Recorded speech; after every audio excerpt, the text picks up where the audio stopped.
오늘 민수기 18장 제목이 제사장과 레인의 직무 이렇게 나와 있는데 거기다가 하나만 더 보태면 제사장과 레인의 직무와 보상와 보상만 붙이면은 오늘 본문 내용을 다 포함하는 내용이 되겠습니다.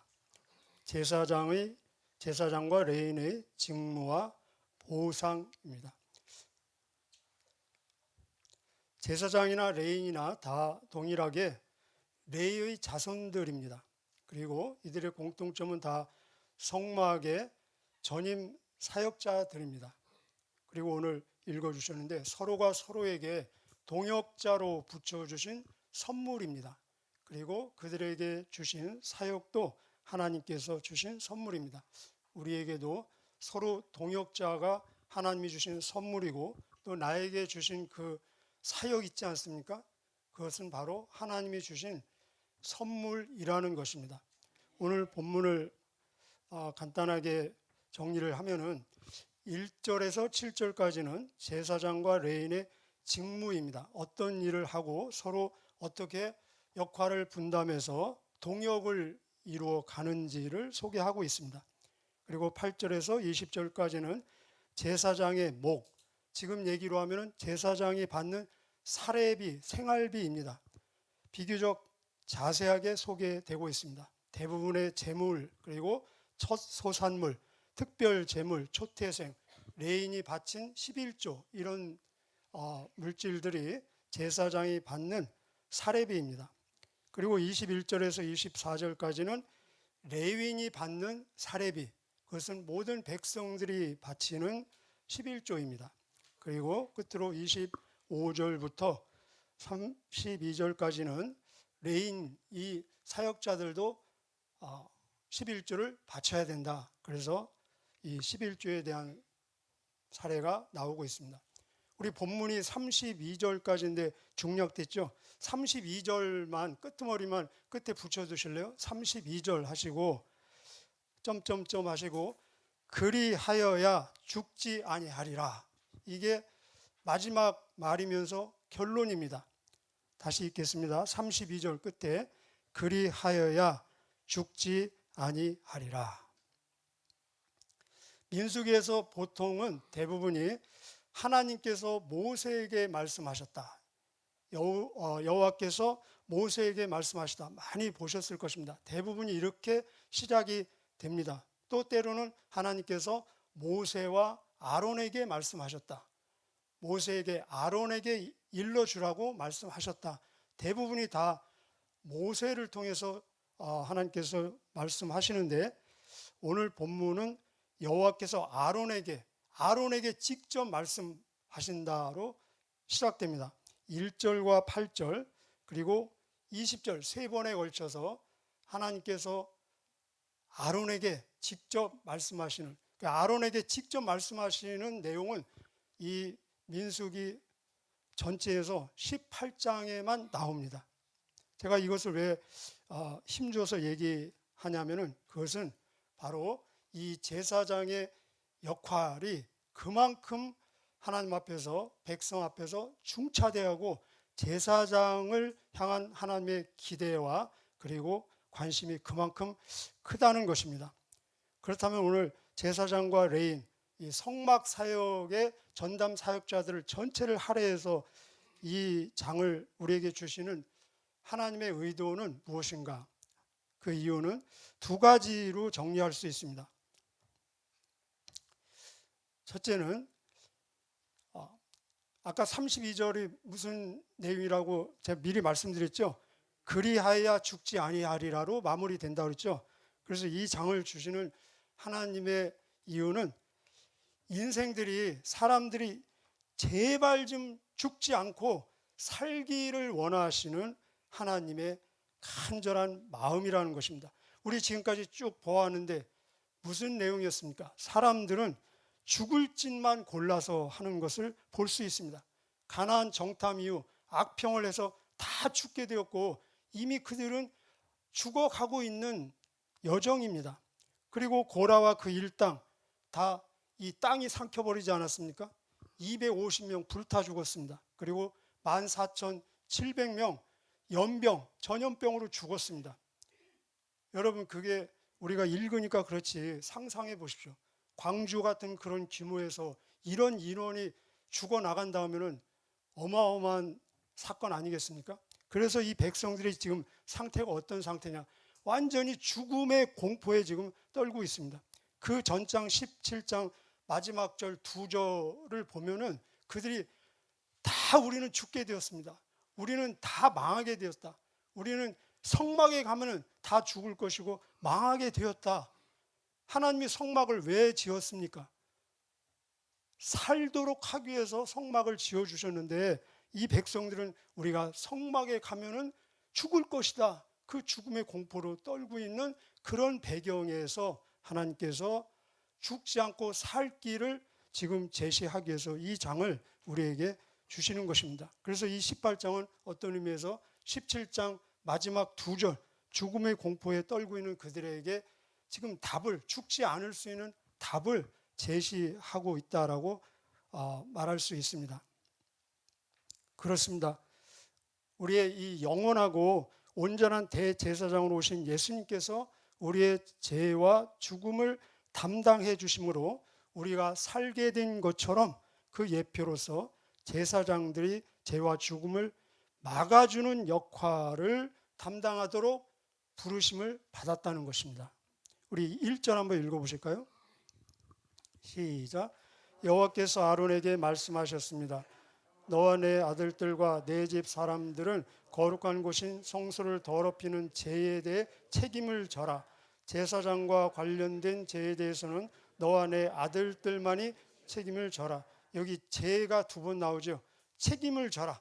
죄에 대해서 책임을 져라. 죄에 대해서 책임을 져라. 두 번 반복되는데 이 책임은 담당이라는 같은 단어입니다.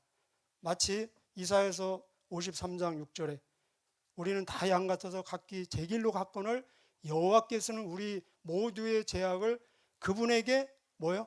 담당시키셨다. 그 단어입니다. 그리고 베드로전서 2장 24절에 그가 친히 우리의 죄를 자기 몸으로 십자가에서 담당하심으로 우리가 죄에 대해서 죽고 의에 대해서 살게 하려 하셨다. 그가 채찍에 맞음으로 너희 모두는 나음을 받았도다. 그 담당이라는 단어가 여기 지금 책임이라는 똑같은 단어로 소개되고 있습니다. 그러면 이 성소를 더럽히는 죄는 뭐냐? 먼저는 우리 들어보셨죠? 누가 접근할 수 있고 누가 접근할 수 없는지, 누가 성물들을 만지고 볼 수 있고 누가 만지지 못하고 볼 수 없는지 그런 구분을 잘해서 잘 죽지 않도록 안내를 해야 될 책임이 있다는 것입니다. 또 여기 제사장도 그 죄를 담당하고 책임을 져야 된다. 제사장의 역할이 어떤 역할입니까? 예를 들면 희생 제물에 피를 뿌리는 일, 그리고 등잔 때 불을 지피는 일, 불 잘못 지폈다가 막 죽은 사례 아시죠? 그리고 또 분향단에 향을 지피고, 그래서 제사장 직분을 수행하는 모든 과정에서 일어나는 이 역할이라는 것입니다. 지금도 세상 사람들은 미안한 얘기지만 다 죽어가고 있습니다. 그렇지 않습니까? 죽을 짓을 하고 있다는 것입니다. 죄의 삭은 죽음입니다. 그래서 죄를 짓는다는 것은 죽을 짓을 하고 있다는 것입니다. 겉으로 보기에는 사람들이 잘 먹고 영양제도 먹고 운동하고 잘 관리해서 죽음을 지연시키는 것처럼 보이지만 사실은 죄를 짐으로 죽을 짓을 함으로 죽음의 여정에 있고 죽음을 앞당겨 가고 있다는 것입니다.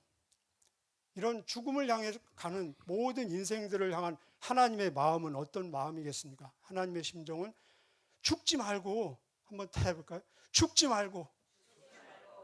하나님은 영원한 생명을 얻기를 원하신다는 것입니다. 그래서 성경 보면은 성경이 기록된 목적도, 사람 입장에서 성경을 받으면은 성경이 기록된 목적도 요한복음 20장 31절 오직 이 성경이 기록된 것은 너희로 예수께서 하나님의 아들 그리스도심을 믿고 그 이름을 힘입어 생명을 얻게 하려 함이니라. 하나님이 독생자를 보내신 목적, 우리 맨날 암송하잖아요. 하나님이 세상을 이처럼 사랑하사 독생자를 주셨으니 이는 저를 믿는 자마다 멸망하지 않고 영원한 생명을 얻게 하려 함이니라. 예수님이 하나님이 보내서 오기 싫은 거 막 억지로 온 것이 아니라 예수님도 자발적으로 오셨는데 자발적으로 오신 그 목적이 죽어가는 사람들에게 생명을 주기 위해서. 그래서 내가 온 것은 저들로 생명을 얻되 더 풍성히 얻게 하려 함이니라라고 말씀하고 계십니다. 이때 이 죽어가는 사람들이 죽지 않고 생명을 유지할 수 있는 그 길을 안내할 수 있는 직분을 맡은 유일한 사람이 바로 제사장입니다. 그때 그랬던 것처럼 지금도 한번 따라해 보실까요? 지금도 여전히 죽어가는 사람들이 죽지 않고 영원한 생명을 얻도록 안내해 줄 수 있는 직분을 받은 유일한 이 직분이 제사장이라는 것입니다. 그래서 여기에는 전혀 차이가 없고 동일하다는 것입니다. 그래서 바로 오늘의 성도를, 오늘의 하나님의 자녀를 세상의 제사장으로 세우셨다는 것입니다. 이것이 바로 베드로전서 2장 9절의 말씀입니다. 너희는 택하신 족속이요 왕 같은 제사장이요. 제사장인데 왕, 그러면 권력이 있다는 것입니다. 영향력이 있다는 것입니다. 통치의 힘을 하나님께서 부여해 선물로 주셨다는 것입니다. 왕 같은 제사장이요 거룩한 백성이요 그의 소유된 나라니 이는 너희로 하여금 어두움 가운데서 죽음 가운데서 생명의 빛으로 인도해 내신 그분의 놀라운 귀한 일을 세상에 선포하도록 알려주도록 우리를 선택하고 세상에 보내주셨다라고 말씀하고 있는 것입니다. 그러면은 우리가 생명을 살리기 위해서 전도하지 않습니까? 예수님을 전하지 않습니까? 그래서 이 복음 전도가 제사장 직분이라는 것입니다. 여러분 복음을 전할 때 꼭 기억하십시오. 나는 세상의 제사장으로 제사장 임무를 하고 있다. 복음 전도가 제사장 직분이라는 것입니다. 복음 전도가 제사장 직분이라는 것입니다. 이 말씀은 로마서 15장 16절에 나와 있습니다. 로마서 15장 16절. 제가 한번 읽어드리겠습니다. 로마서 15장 16절.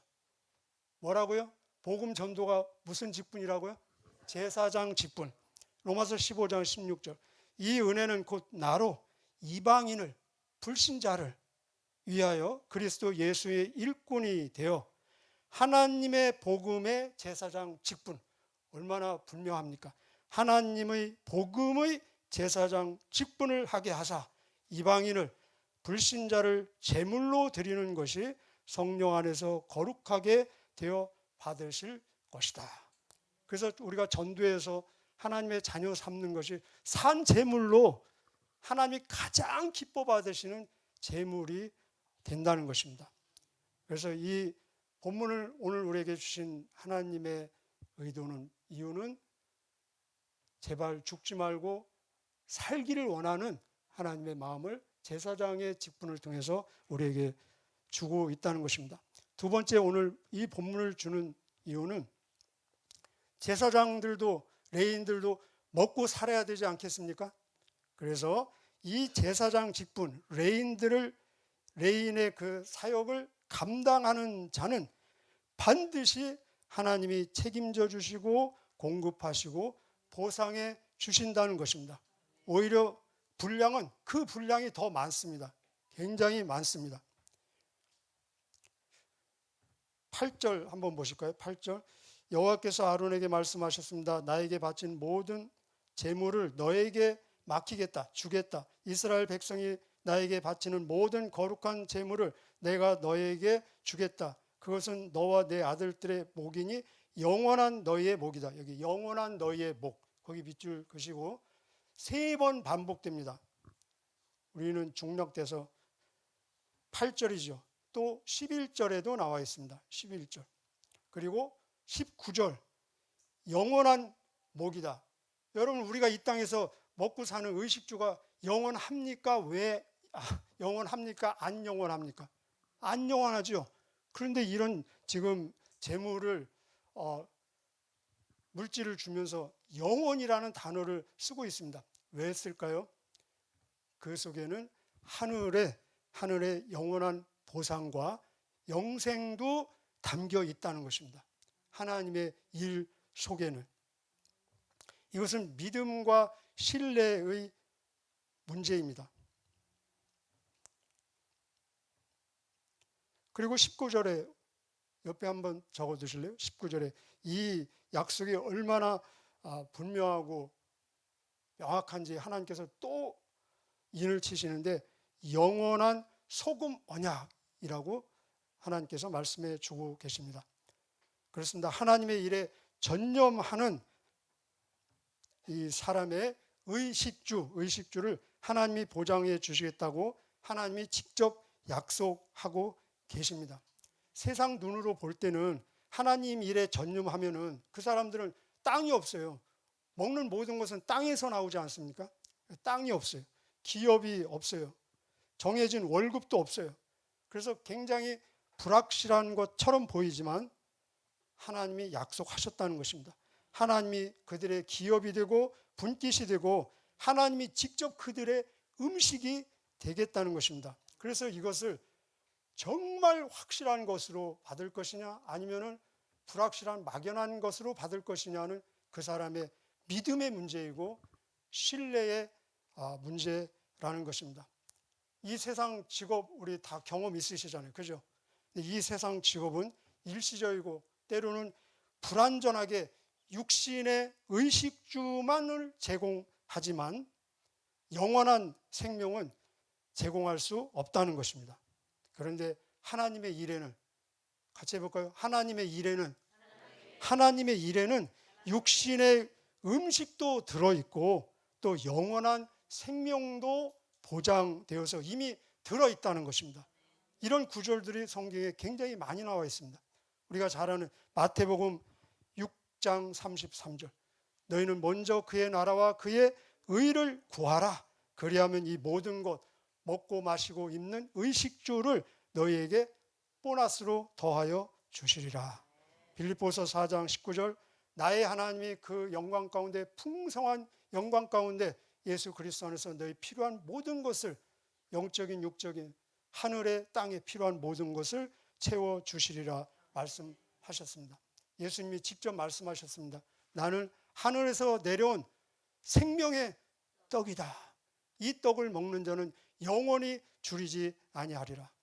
너희가 내 살을 먹지 아니하고 내 피를 마시지 아니하면 너희 안에 생명이 없나니 누구든지 내 살을 먹고 내 피를 마시는 자는 영생이 있고 내가 그를 마지막 날에 살릴 것이요 내 살이 진짜 음식이요 내 피가 진짜 음료니 내 살을 먹고 내 피를 마시는 자는 내 안에 있고 내가 그 사람 안에 있을 것이다 라고 변함없는 예수님께서 약속하셨습니다. 설마 예수님이 거짓말 하시겠습니까? 설마 예수님이 거짓말 하시겠습니까? 오늘 또 이 세상의 제사장으로서 하나님이 주시는 음식을 먹으며 힘 받아서 죽어가는 많은 사람들을 살려내는 사명을 기쁨으로 넉넉히 잘 감당하는 여러분과 제가 되기를 주님의 이름으로 축복합니다. 기도하시겠습니다.